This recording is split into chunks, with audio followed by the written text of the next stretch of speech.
ఈరోజు మనం జొన్న రొట్టెను ఎలా తయారు చేయాలి అని చూస్తున్నామండి. చూపిస్తాను మీకు. ఇది పొడిపిండి పక్కన పెట్టుకోవాలి. ఒక గిన్నెలో తీసుకొని అవసరమైనంత.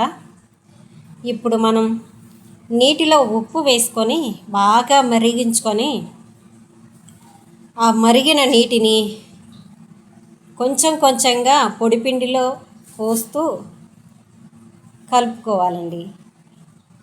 ఇక చూడండి ఎలా మరుగుతున్నాయో నీళ్ళు. ఇలా మరగాలి. బాగా మరిగిన నీళ్ళని పొడిపిండిలో కొంచెం కొంచెంగా పోస్తూ గరిటె పెట్టి తిప్పాలి. చేయి పెట్టకూడదు, చేయి కాలుతుంది. గరిటె పెట్టి మెల్లమెల్లగా కొంచెం కొంచెంగా కలుపుకొని అవసరమైనంత, ఎక్కువ నీరు పోయకుండా అవసరమైనంత కలుపుతూ చూసుకుంటూ మళ్ళీ ఇంకా పడతాయా లేదా అనేది చూసుకుంటూ కలుపుకోవాలి. కలిపిన తర్వాత కొంచెం ఆగాలి. ఆ వేడికి మనం పిండి పిసకలేము. కొంచెం ఆరినట్టుగా ఈలోపు గరిటెతో అటు ఇటు కలుపుతూ ఉండాలి. నీటిని చూసుకోవాలి సరిపోతున్నాయా లేదా అనేది. ఎక్కువ నీరు పోయకూడదు. ఇదిగో ఇలాగా గరిటెతో కలుపుకొని మనకు కొంచెం వేడి తగ్గిన తర్వాత ఇలా చేయితో పిసుక్కోవాలి బాగా. అంత పిండి కలిసేలాగా ఒకే ముద్దలాగా మనం చపాతీ ముద్ద ఎలా చేస్తామో అలాగా వచ్చేలాగా కలుపుతూ ఉండాలి. బాగా వేడిగా ఉంటుంది. చెయ్యి కొంచెం అలవాటు ఉండదు కదా, వేడి కొంచెం బాగానే ఉంటుంది. ఆరినట్టుగా కొంచెం కొంచెం తీసుకొని కలుపుతూ ఉండాలి. ఇలా కలుపుతూ ఉన్న తర్వాత మళ్ళీ కొంచెం నీళ్ళు అవసరమైనన్ని చల్లుకుంటూ, మరీ ఎక్కువ ఒకేసారి పోయకూడదు. ఒకేసారి పోసారంటే మళ్ళీ పిండి అంతా జోరుగా అయిపోతుంది. అప్పుడు పిండిని మనం ఏం చేయడానికి రాదు.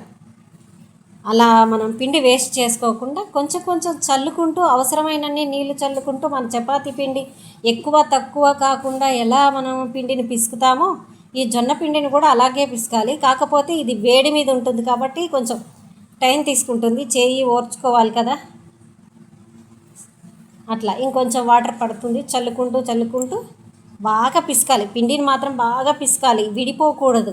మనం ముద్ద చేసేటప్పుడు క్రాక్స్ అనేది రావద్దు. క్రాక్స్ వచ్చాయంటే మనకి రొట్టె కరెక్ట్గా రాదు. మధ్యలో క్రాక్స్ వస్తే మనకు తీయడానికి కూడా రాదు. మనం ఏంటంటే చపాతీ అంటే ఈజీగా వేయగలుగుతాం, కానీ జొన్న రొట్టెని పెనం మీద వేయాలి అంటే అంత ఈజీ కాదు. పెనం మీద వేయడం పెద్ద టాస్క్ అండి. అది రావాలంటే మనకి ఇది పిండి కరెక్ట్గా ఉండాలి, మనకి కరెక్ట్గా చేయడం రావాలి. బాగా పిసకాలి. బాగా పిసికితే పిండి మంచిగా వస్తుంది. మనం ఎలా చేస్తే అలా వచ్చేస్తుంది అన్నమాట రొట్టె. ఈ పిసకడంలో బాగా మనం ప్రాక్టీస్ అవ్వాలి. ఇదిగో ఇలాగా. ఇంకా పెద్దగా నీళ్ళు పట్టవు, కొంచెం అంతే. కొంచెం క్రాక్స్ వచ్చాయి కదా, ఆ క్రాక్స్ కూడా లేకుండా కొంచెం నీళ్ళు చల్లుకొని పిసుకుతూ ఉండాలి.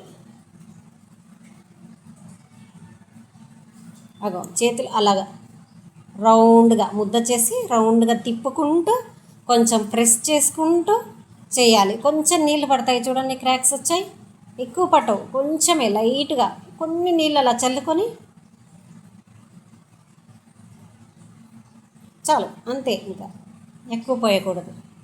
అది మళ్ళీ బాగా ఆ నీరంతా మంచి కలిసేలాగా తీసుకొని మన చపాతీ పిండికి మనకు చపాతీకి ఎంత అయితే పిండి తీసుకుంటామో అంతే పిండి తీసుకోవాలి. ఎక్కువ తీసుకుంటే ఎక్కువ వెడల్పు వస్తుంది. ఎక్కువ వెడల్పు వస్తే మనకు తీయడం కూడా కష్టం అవుతుంది. అలా అని మరీ తక్కువ తీసుకుంటే పల్సగా వస్తుంది, ఎక్కువ అది తీయడానికి రాదు. మనం పీట మీద చేసుకుంటాం కదా రొట్టె, ఇప్పుడు కొట్టుకుంటాం. పొడిపిండి చల్లుకుంటూ కొట్టుకొని రొట్టెని కొట్టి మనం పెనం పైన వేస్తాము. చూడండి నేను ఎలా పిండి కలుపుతున్నాను. అలాగా రౌండ్గా తిప్పితే అలా క్రాక్స్ లేకుండా వస్తే పిండి కరెక్ట్గా ఉన్నట్టు. ఎక్కడన్నా కొంచెం క్రాక్స్ వచ్చినా అది లెక్కలోది కాదు. దాన్ని కవర్ చేసుకుంటూ మళ్ళీ దగ్గరికి ఒత్తి మళ్ళీ ఎప్పట్లాగా రౌండ్ తిప్పుకుంటూ చేసుకోవాలి. నేనంటే స్పీడ్గా అలవాటు కాబట్టి స్పీడ్గా తిప్పుతున్నాను. ఫస్ట్ చేసేవాళ్ళు కొంచెం నిదానంగా అయినా ప్రాక్టీస్ చేయండి. ఇలాగా కొట్టి జొన్న రొట్టెను పెనం మీద పొడిపిండి చల్లుకుంటూ జొన్న రొట్టెను పీట పైన కొట్టాలి. ఇదిగో ఇలాగా కొట్టిన తర్వాత నిదానంగా తీయాలి. తీయడం రాని వాళ్ళు ఏం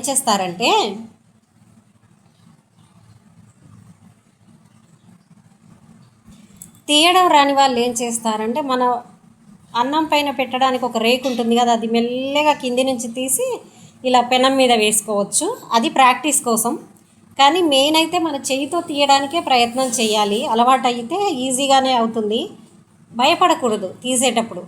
చెయ్యి వణుకుతే మనకి రొట్టె ఇరిగిపోతుంది. చెయ్యి వణకకుండా జాగ్రత్తగా కింది నుంచి తీసి పెనం మీదకి వేసేసేయాలి.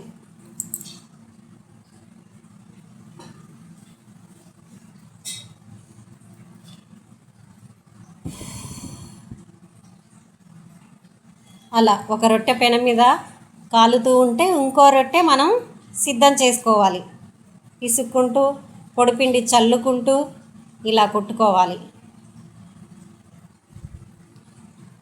ఇలా మనకి పల్సగా అయ్యేంత వరకు కొట్టుకుంటూ పొడిపిండి చల్లుకుంటూ కింద కూడా పైన పొడిపిండి చల్లాలి, లేదంటే అతుక్కుపోతుంది, రొట్టె రాదు. ఇలా పిండి చల్లుకొని మళ్ళీ రివర్స్ వేసేసి అలాగే వేసేసి మళ్ళీ కొట్టుకోవాలి. కొట్టిన తర్వాత మనకి పెనం మీద రోటీ కాలిందో లేదో చూసుకొని ఉప్పు నీళ్ళు చల్లాలి. ఉప్పు నీళ్ళు చల్లి రివర్స్ వేసుకోవాలి. ఇలా అటు చూసుకుంటూ ఇటు మరో రొట్టె తయారు చేసుకోవాలి. ఇలా కొట్టుకుంటూ ఉండాలి. ఒక రొట్టె కాలిన తర్వాత ఇంకో రొట్టెని ఎమ్మటే వేసేయచ్చు పెనం మీద. అందుకోసం మనం 2 పనులు ఒకేసారి అయిపోతుండాలన్నమాట. ఇలా ఉప్పు నీళ్ళు చల్లుకోవాలి. చల్లుకొని రొట్టె రివర్స్ వేసుకోవాలి. అది ఒక సైడ్ కాలింది, ఒక సైడ్ కాలలేదు చూడండి. మంట ఈక్వల్గా కాలేలాగా చూసుకోవాలి.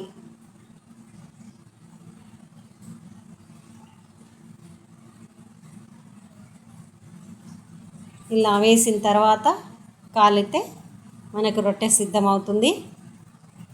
కాలని వైపు కూడా మరోసారి కాల్చుకోవాలి. ఇది కట్టెల పొయ్యి మీద కొంచెం అలవాటు ఉన్న వాళ్ళకే ఈజీగా వస్తుంది. ఎవరికైనా చేయగలరు. కానీ స్టవ్ మీద అయితే మనం మంట గురించి ఆలోచించాల్సిన అవసరం ఉండదు. కట్టెల పొయ్యి అయితే మనం ఆ కట్టెలు కాలుతున్నాయా లేదా అనేది కూడా చూసుకోవాల్సి ఉంటుంది. అదండి. ఇలా పెనం మీద మనం వేసిన పొడిపిండి పడి ఉంటుంది కదా, అప్పుడు నల్లగా అవుతూ ఉంటాయి. దాన్ని తీసేసి మళ్ళీ కొత్త రొట్టె వేసుకోవాలి.